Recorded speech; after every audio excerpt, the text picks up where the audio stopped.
Okay. Beautiful. Nice to My see you. friends, hold on just a sec while I hit record. Hello, folks. Bradley J here, and we are in for a treat tonight. We are going to get some classical guitar music, I believe, from my semi good friend, Aaron Larget-Caplan. I met Aaron some time ago when I did a 10-part music special on Boston music, and it was great. And so I've reached out to him to do a live thing with me, Zoom, Facebook live via Zoom. And so he said, yeah, and here we go. So I'm super excited. Thank you. Me too. Should be Now, fun. you came to me because during my music special, I was doing a thing on house shows, and you used to invite people to your house and for classical shows, right? Yes, I had a series called Greater Boston House Concerts, and I would invite musicians, local Boston Symphony, international touring artists to come to our house. I have an old house in Dorchester, and we would put on house concerts, try and take some of the music from the concert hall and conservatories and share it with the community. Yeah, and it's great, and that's how you made a little bit of money and how you kept your chops up. It's a great thing. You didn't depend on the man to get your music out there. That's great. That's true. It was a lot of work. It was a blast, a lot of fun. I'm glad I got to support artists who were traveling, but I did it for quite a few years, and we hosted some amazing artists, and I made some very good friends. So I'm very happy I did it. Now you studied the guitar where? Locally, correct? Yeah, I moved here from Colorado. I'm from Denver originally. And then I went to the New England Conservatory. And then after the conservatory, I thought I would head to France or Spain or Italy. And I met my wife who was living in, or my wife to be, who was living in Arlington. And so I stayed out here and I met a Russian gentleman who lived in Dorchester, and I started studying with him, an amazing pedagogue, Dmitry Goryachev.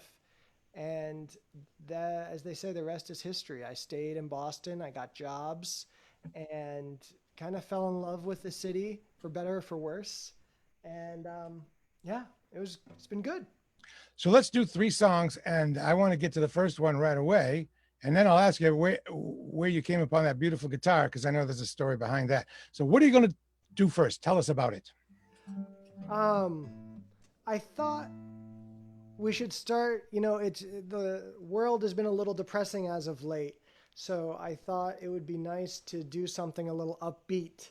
So I'm gonna play you a tango. This is an Argentinian dance by a French composer, French Tunisian, Roland Dyens.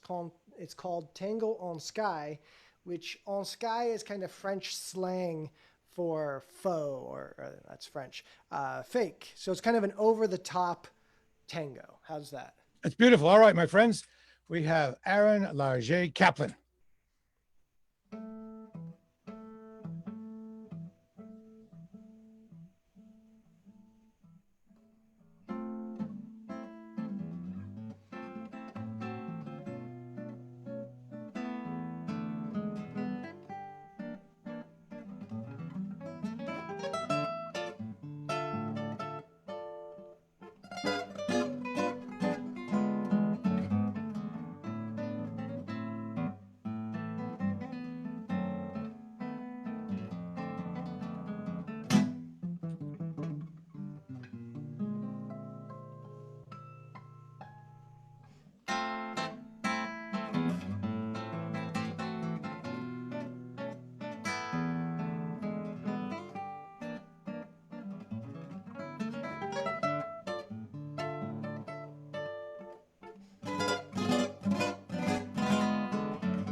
That, Yay. that's Tango en Skaï by Roland Dyens. I'm honored to have you here. You're so good. I can't believe you're actually with us, man. Can I? This is a ham-fisted way of asking a question. A lot of people ask, "How do you get so good? How does that happen? Do you Oh, just practice, or do you have to have a gift?"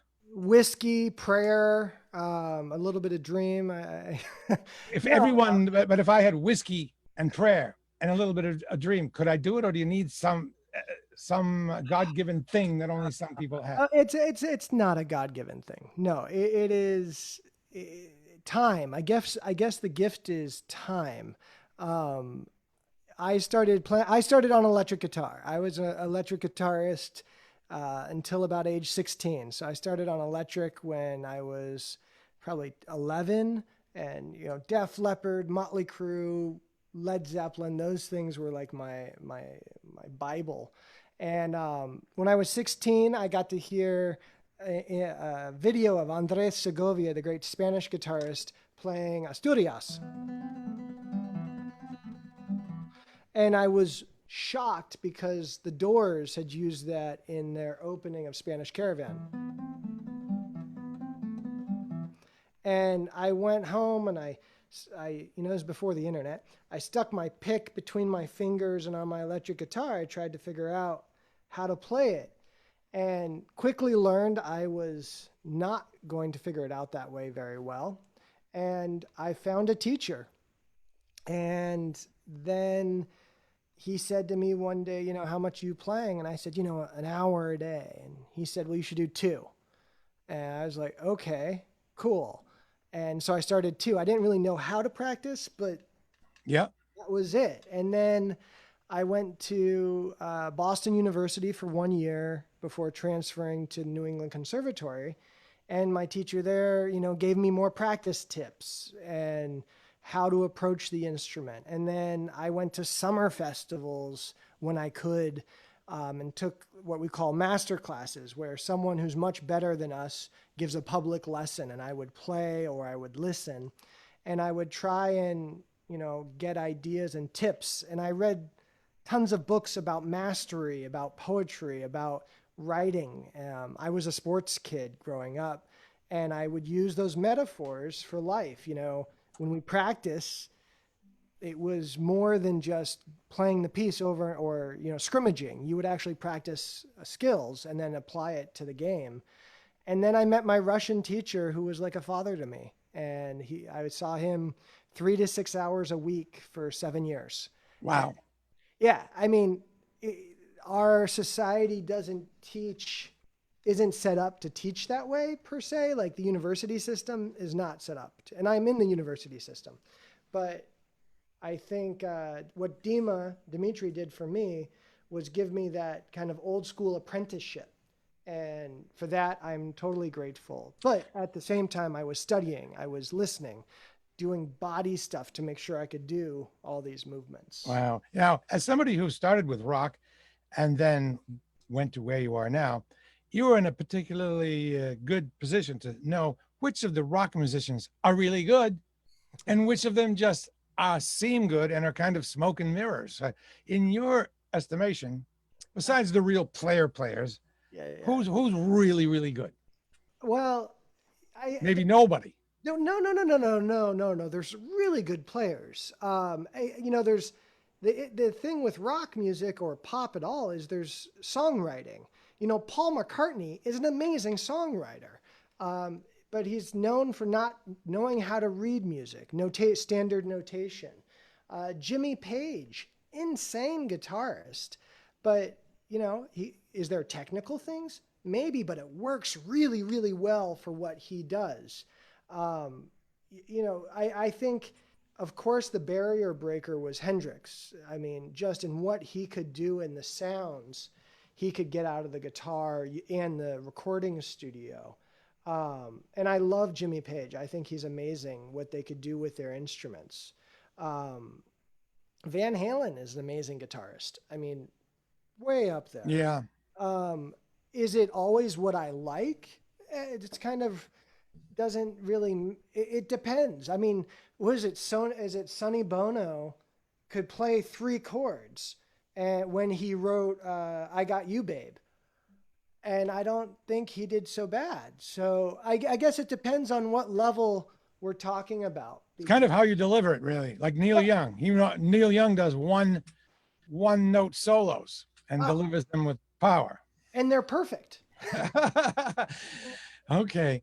I, Now let's before you play song number 2, if you would like, because artists are not able to make any money gigging, if you want to give your PayPal or payment Thank you. information, please feel free to do so. I am on PayPal, paypal.me/ALC guitar. You can search my name. It's kind of a long PayPal dot. Say it again. PayPal.me/ALCGUITAR, or on Venmo, just my name with hyphens in between everything. Aaron Okay. slash or hyphen Larget-Caplan. Okay. And you or your wife can certainly, I believe your wife's on right now. And so she can pop that in there as a comment if she'd like to do that. Oh, no, she just shook her head no. No? All right. Now, what are we going to hear next? Once I get in tune here. I was thinking, with everything going on in the world, it's hard. This was actually really hard because when we spoke before the events of this last few days, and it made me kind of reflect on what's happening, what's my place in this, and what's music's place. And so I wanted to play something that kind of came to me.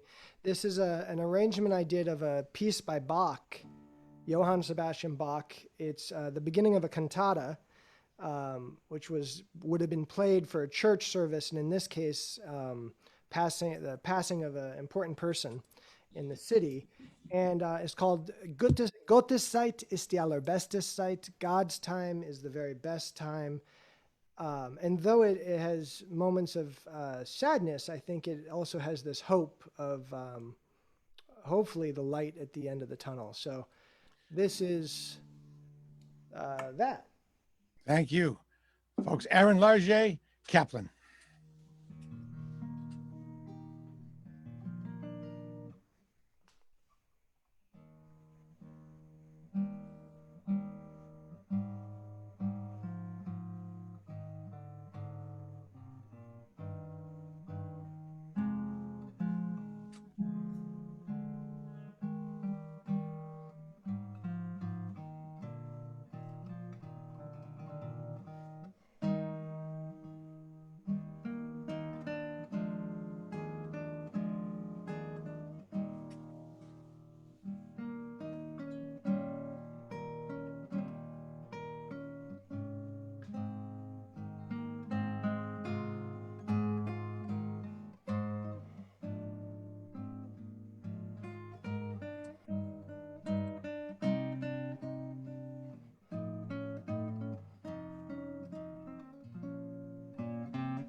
It's very moving. I wouldn't have expected it would be such a moving piece, even without the introduction and knowing what it's about, what it's for, what it's dedicated to. Thank you so much.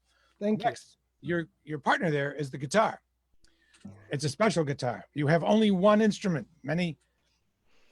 Yes. Many folks have many instruments, but you're not that guy. You have one. I bet you say, look, this one's so great. What's the point in having any others? Yeah, well, I had two, and I sold them to get this. And this is a guitar by Olivier Fanton Dandon. He is a French luthier. Luthier is someone who builds instruments, string instruments. And this one, I was traveling in France with my wife, and we scheduled to meet this gentleman who sells guitars, not the luthier, but a dealer.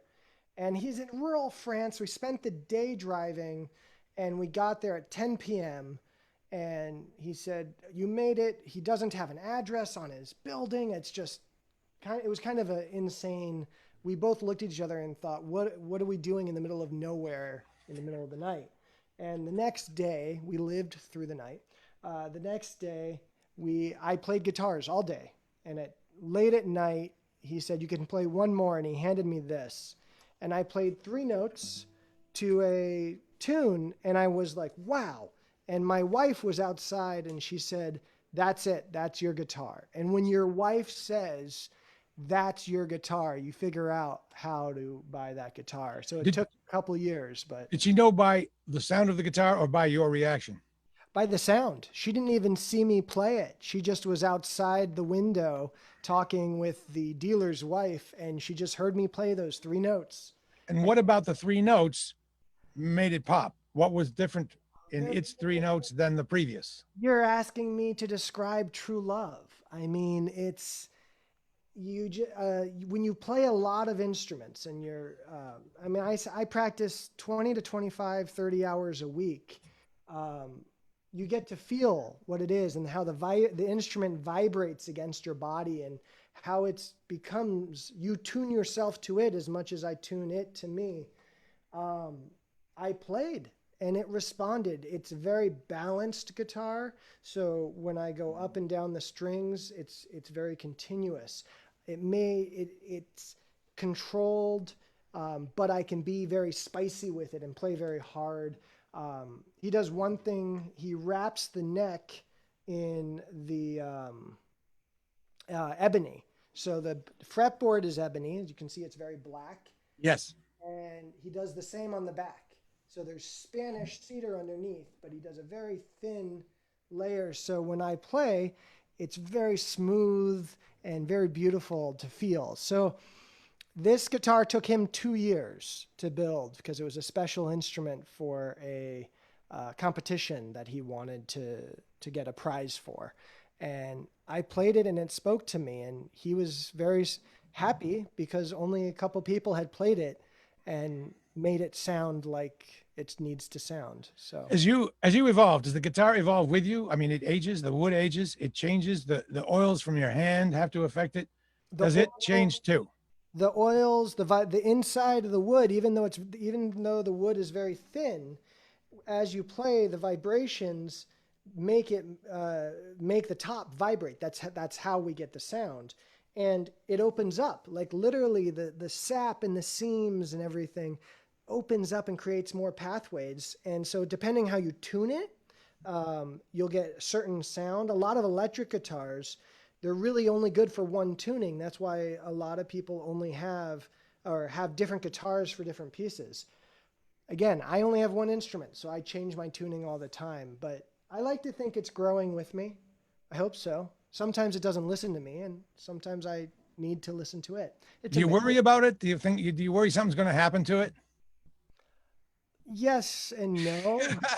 Like get caught in a hailstorm or something bad. I mean, I have a good case insurance and all that, but even if I could afford to replace it, even if I had him build the exact same guitar, it'd be different because every piece of wood is different and time is different. So we try and I take good care of it. Let's put it that way. All right. Thank you. I could ask more and more questions, but I'm sure it would bore the folks. So let's hear another piece. What are we going to hear this time? This is an arrangement I did of a popular song. Uh, it was sung by Gene Wilder, and kind of in honor of him, I made this arrangement a few years ago for a student, and then I've been reworking it. So, yeah, this is called Pure Imagination.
Wow. Well, you're getting rave reviews for good reason. People are loving it. Not only that we're doing this, but how great you are and the way you do it is special. And we really appreciate it. I want to make sure that I made it worth your while. So I'm going to make sure again to get your Facebook into this so folks can find their way to you and get to know you better. And if you should change your mind, you can put your PayPal information in there, because I know there's a lot of people that would like to show support. Thank you. I appreciate it very much, and I will definitely add my PayPal and Venmo to that. My Facebook is just Aaron LC Guitar, AARON Guitar, or you can search my name and you'll see it. Git Artist, GUIT Artist. Aaron Larget-Caplan, and my website, alcguitar.com. And I haven't put it up yet, but I will probably be playing a recital on Zoom, probably my third or fourth one, at the end of June. So okay, make sure to tag us here so we all know. I definitely will, and I'm on Twitter and Facebook, all that. And also, if you get bored or you need to, warm up or practice, be happy to do this again in the near future. Love to. It's always a pleasure to talk to you. I don't know why it took us so long. I mean, you're a busy man. I can't believe all the people you're interviewing. It's very impressive. Wow. Well, thank you. I'm far less busy than I used to be, but I try to keep busy. Thank you so much, Aaron Larget-Caplan. You're the best. Thank you so much. Cheers. Good night, all, and thank you all for joining in. We will. Who do we have tomorrow? We have the Knockups, which will be considerably different, and then we have the keyboard player, a guy who toured with the Monkees for a while. He's a local guy, and then he went on the road and toured with the Monkees together, and then the Monkees separate. So there's that too. Thank you so much. Hope to see you soon. Cheers. Bye, everyone.